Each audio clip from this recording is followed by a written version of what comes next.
What if your anxiety isn't a disorder to medicate away, but a signal that you're awake to the unsettling realities of modern existence?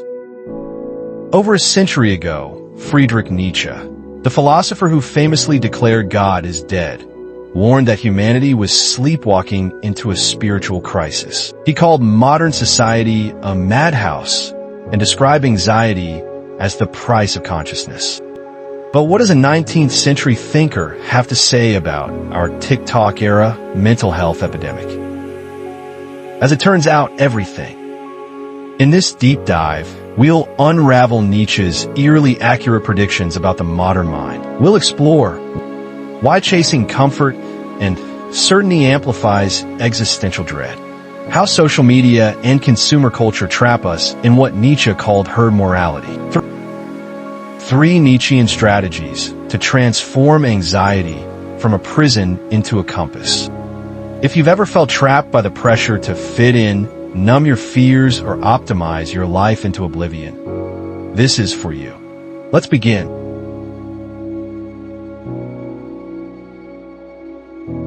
First, let's understand Nietzsche's view of human nature. And on the genealogy of morals, he writes, "Man is the sick animal, tormented by the concept of the past, obsessed with the future." What does this mean? Unlike other creatures, humans aren't content with survival. We crave meaning, purpose, legacy, transcendence. But Nietzsche argues modernity has pathologized this hunger. Consider this. Ancient humans faced physical threats, predators, starvation, disease. Today, our threats are psychological. We battle algorithmic perfectionism, FOMO, and the pressure to curate a flawless identity. Nietzsche saw this coming. He warned that the Industrial Revolution's efficiency would create a new kind of suffering. The machine culture demands machines as people, and people as machines. Let's break this down with a modern example.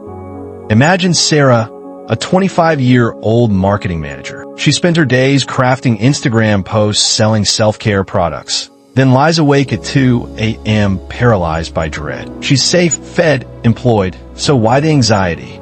Nietzsche would say, Sarah isn't broken. Her anxiety is a revolt against a life reduced to metrics, likes, productivity scores, bank balances.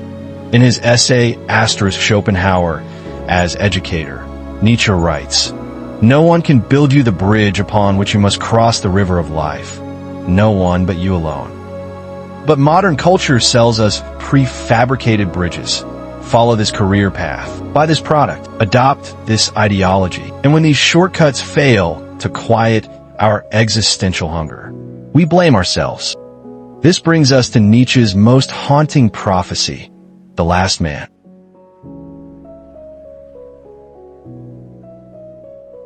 In Thus Spoke Zarathustra, Nietzsche describes the last man, the end point of modern values. The last man is passive, addicted to comfort, and proud of his smallness. His motto? We have invented happiness, and we blink. Let's dissect this. The last man prioritizes safety over growth, convenience over meaning, and conformity over individuality. Sound familiar? Take doom scrolling. Studies show the average person spends 5 hours daily on social media. Why? Nietzsche would call it nihilistic anesthesia, using digital noise to numb the void.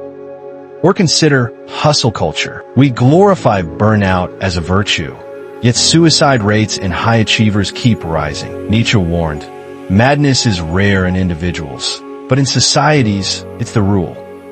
Here's the dangerous truth. Anxiety isn't caused by uncertainty. It's caused by our addiction to certainty. Nietzsche's solution? Amor fati, the love of fate. But before we get to the cure, let's confront why this feels so counterintuitive. Kurt Schneider, a leading existential psychologist, writes, "We've medicalized the human condition. Anxiety isn't a serotonin deficiency. It's a confrontation with life's inherent chaos." Nietzsche agrees. In The Gay Science, he writes, "You must have chaos within you to give birth to a dancing star." So, how we stop fleeing chaos and start dancing with it?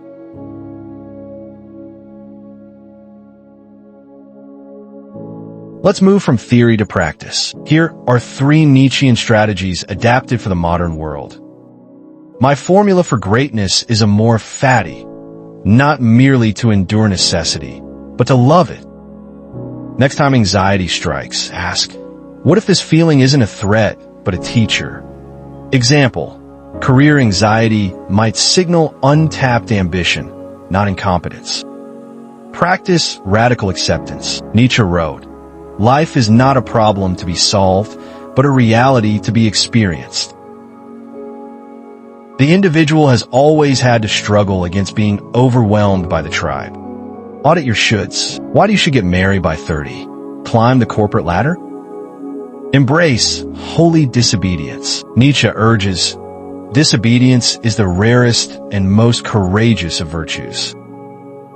What if some day or night a demon were to say to you, this life as you now live it, you will have to live once more and innumerable times more? Exercise. At day's end, ask, would I willingly relive today forever? If not, what needs to change? Meet Alex, a 32-year-old lawyer. He used Nietzsche's tools to quit his job and start a mental health podcast. His anxiety didn't vanish. It became fuel. As Nietzsche wrote, the snake that cannot shed its skin perishes. Let's return to Sarah, our marketing manager. After studying Nietzsche, she didn't quit Instagram, but she stopped letting metrics define her worth. She journaled, my anxiety didn't disappear, but now it feels like a call to adventure. Nietzsche's philosophy isn't about eliminating anxiety. It's about reclaiming it as a force of awakening.